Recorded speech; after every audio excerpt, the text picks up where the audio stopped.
nombre es Fabiana Rousseau, yo soy psicoanalista.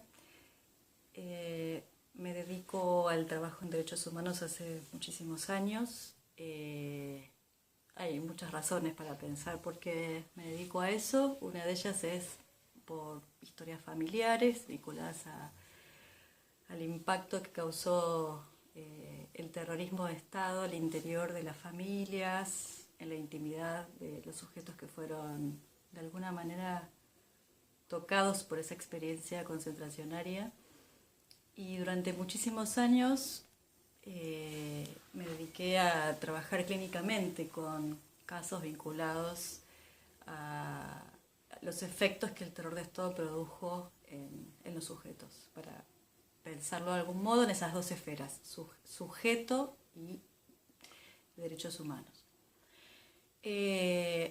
Hasta que en algún momento de mi vida pensé que era necesario ya empezar a transmitir esa experiencia un poco más allá de las fronteras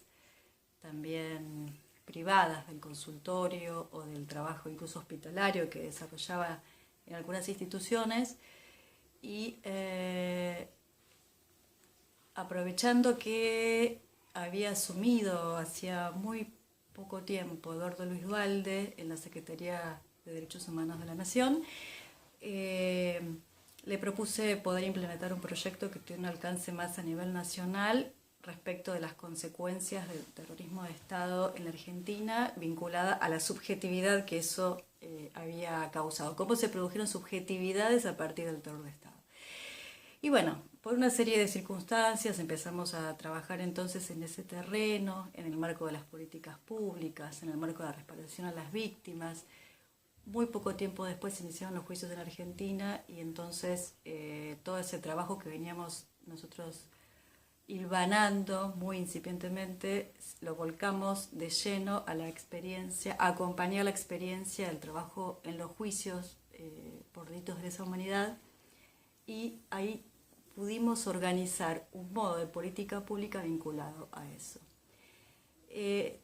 La idea de trabajar o pensar, digamos, permanentemente sobre cómo esa memoria del pasado, cómo eso que ocurrió en el pasado sigue pulsando en la actualidad, sigue insistiendo con sus marcas en la actualidad, y qué pasa con esa experiencia de memoria que se desarrolló durante todos estos años desde los organismos de derechos humanos, desde los sobrevivientes, desde sus familiares. Me parece que fue la obsesión que tuvimos. Y digo obsesión porque nos hemos ocupado muy fuertemente y muy cuidadosamente de que desde el Estado, durante la gestión de Eduardo Luis Duhalde, se pudiera implementar esa articulación del tiempo entre la memoria pasada y la memoria actual. ¿Qué efectos tenemos en la actualidad, incluso en términos de la violencia de Estado, derivados de las experiencias que tuvimos que transitar como sociedad en la década del 70? Y esto me parece que es un tema de una actualidad absoluta, no solo porque estemos tan solo en un sentido a 40 años de los hechos ocurridos, sino porque estamos vivenciando permanentemente cómo esas huellas y esa memoria del terror, que no es la misma que la memoria de la violencia, tiene algunas especificidades, sigue produciendo efectos en lo actual. En las estructuras del Estado, en las estructuras sociales, en las estructuras partidarias, en todas las estructuras. Entonces, en ese sentido me parece de una trascendencia fundamental pensar sistemáticamente, o sistematizar todo esto que hemos construido como un campo en los derechos humanos vinculado a las memorias que no se pueden reducir a una cuestión cronológica, sino a una cuestión de una temporalidad mucho más compleja, mucho más profunda, que es esta posibilidad de ir y venir en ese tiempo y organizar esas estructuras para pensar qué tenemos que hacer de aquí en adelante. Me parece que eso